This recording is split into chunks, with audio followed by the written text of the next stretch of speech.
It is BBC Radio Newcastle. It's the sound of the North East. Thanks so much for being with us. Anna and Alfie here, Monday, the 2nd of November. Lots of good stuff on the show. We're going to be chatting a little bit later about, of course, the upcoming elections in America. Lots of headlines today.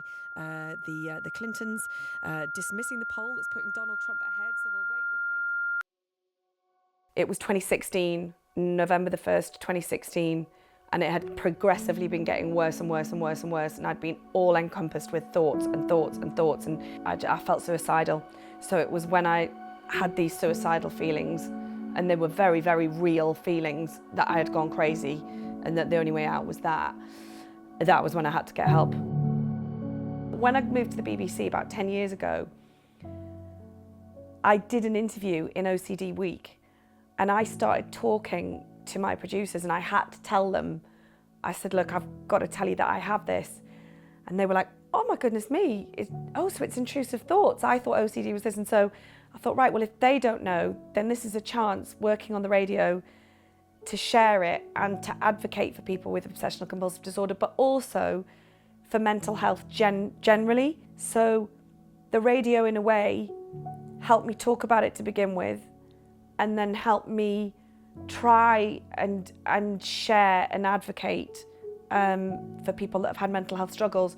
And I used to keep it in and not tell anybody, but the girls that I work with are so amazing, and the lads, everybody that I work with at the BBC is just lovely. And so now I share with them.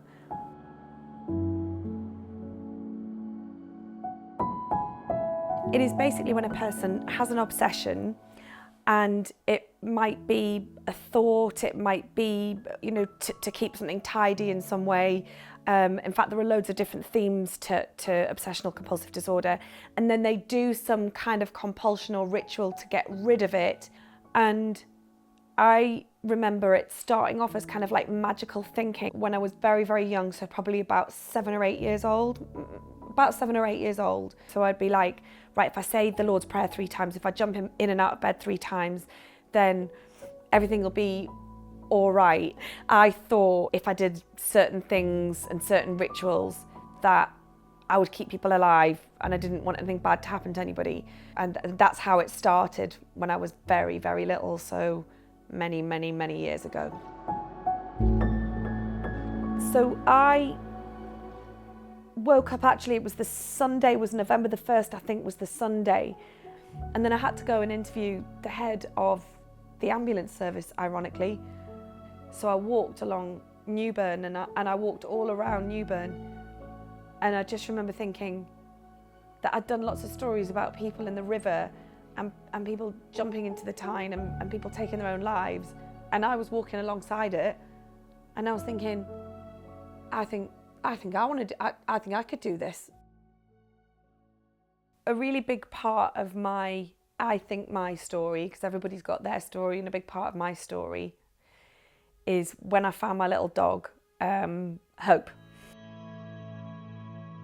So that week was pretty horrendous, obviously. I was driving home late because I'd been talking to this girl and being kind to her and sharing my mental health story, and I went into this bakery.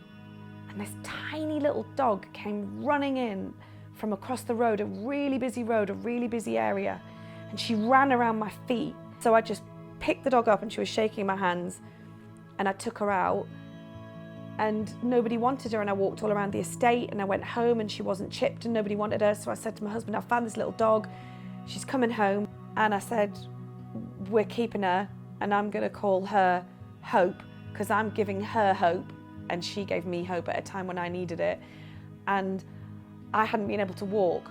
And when I said I sat on this sofa, I couldn't walk, and I love walking, and I love my fells, and that was one of my favourite things, is to be out in nature, and I couldn't do that because I couldn't sit with my own thoughts.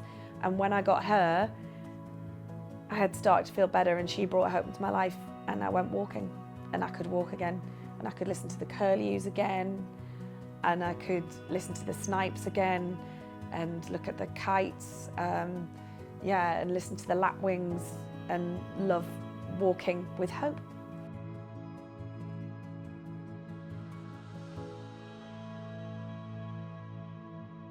You can get better. You really can get better.